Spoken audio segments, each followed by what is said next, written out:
A gente volta a falar sobre a cúpula do G20, porque o secretário executivo do Clima, na ONU, fez uma dura cobrança aos líderes do G20. Bom, ele alertou que a crise climática destrói vidas, prejudica as cadeias de abastecimento e afeta os preços dos alimentos, assim alimentando a inflação. E para falar sobre esse assunto, a gente conversa agora com Carlos Bocui, presidente do Instituto Brasileiro de Proteção Ambiental. Tudo bem, Carlos? Bom dia, bem-vindo. Tudo bem, Paula? Como vai? Bom dia, Davi.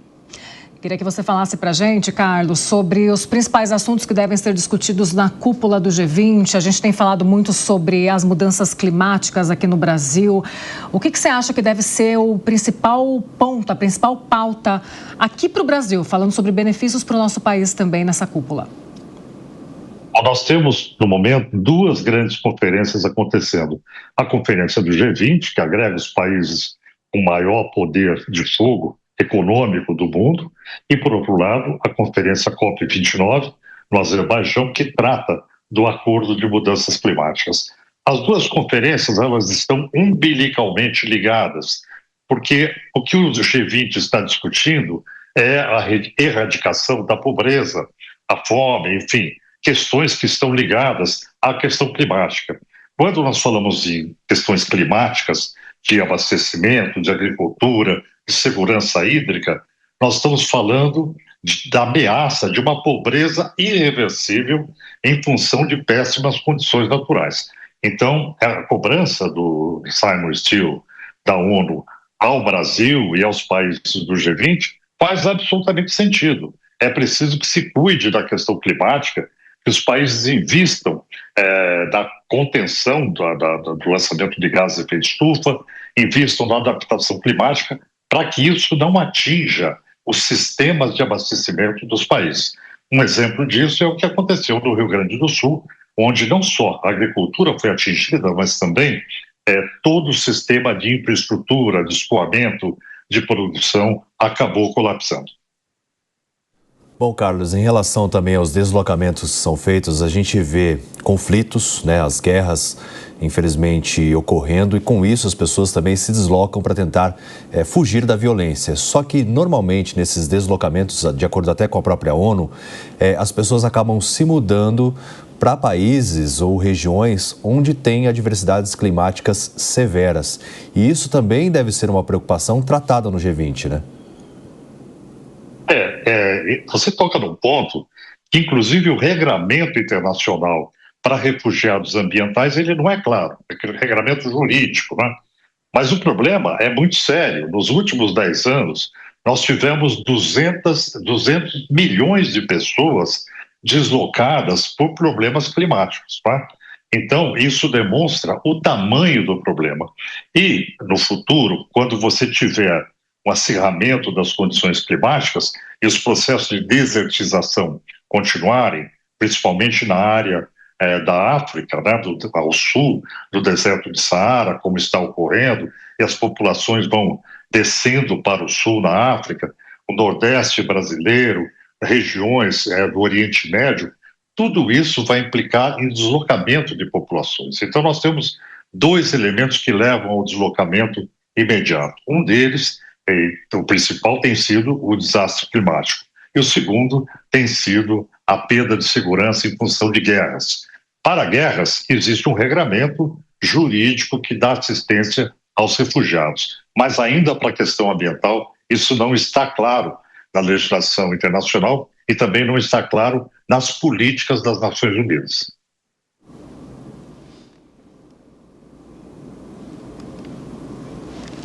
Bom, nós temos as perguntas agora dos nossos entrevistados, primeiramente o Diogo da Luz. Diogo caiu, não está com a gente agora. Cássio Miranda, então, com a gente. Carlos, olhando ainda sobre essa perspectiva do G20, o presidente norte-americano Joe Biden virá ao Brasil e, apesar de, a partir do dia 20 de janeiro, não ser mais o responsável pela condução política dos norte-americanos, mas ele praticará um ato bastante simbólico e importante aqui no Brasil. Ele será o primeiro presidente norte-americano a visitar a floresta amazônica. Sob essa perspectiva ambiental, eu gostaria que você falasse sobre o simbolismo disso, se há realmente importância nessa visita e quais serão os posteriores efeitos práticos disso.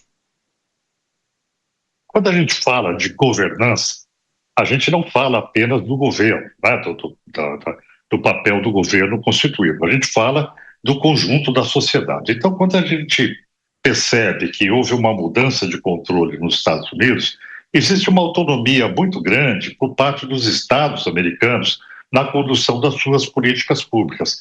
Existe também uma disponibilidade muito grande do próprio setor produtivo dos Estados Unidos para fazer adaptação climática. Então, a vinda de Joe Biden sinaliza para o conjunto, né, da sociedade americana essa intenção de proteção da Amazônia, o que é muito salutar, porque a Amazônia é um elemento que protege praticamente parte da linha do Equador, como floresta tropical, né? Além disso, representa a questão da biodiversidade. Então, o fato da diplomacia se chama de pato manco, né? Aquele que perde a eleição, mas continua agindo, então tem um passo que não é tão efetivo, mas é efetivo porque ele sinaliza para a sociedade qual é a direção. E aí, claro, você tem um elemento importante de influência política. Bom dia, professor. Um prazer falar consigo. Fica uma dúvida aqui. A gente vê muitas pessoas falarem, e parece aqui com muita propriedade, que se não forem tomadas medidas urgentes contra as mudanças climáticas, os alimentos poderão aumentar de preço. Mas, de outro lado, grande parte das medidas propostas também geram restrições à produção de alimentos e, portanto, também risco de aumento no preço dos alimentos. Como é que se faz um equilíbrio numa situação dessas? Na verdade, nós temos uma questão essencial, que é impedir o aumento das mudanças climáticas, porque o aumento dos efeitos das mudanças climáticas cria condições de insustentabilidade para muito tipo de agricultura. Muitas espécies de alimento não sobreviverão em determinadas regiões.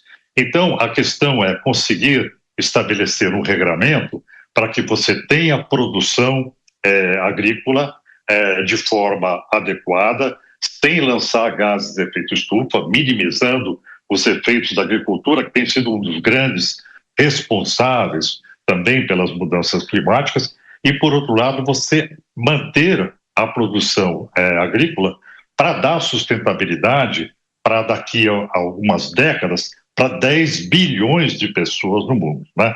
Então, como estabelecer essa equação? O principal ponto é, sem dúvida, o equilíbrio climático que permitirá a continuidade da prática da agricultura em grande parte do mundo. Senão nós vamos perder muitas áreas agrícolas hoje para a desertificação e isso implicará numa dificuldade de abastecimento global.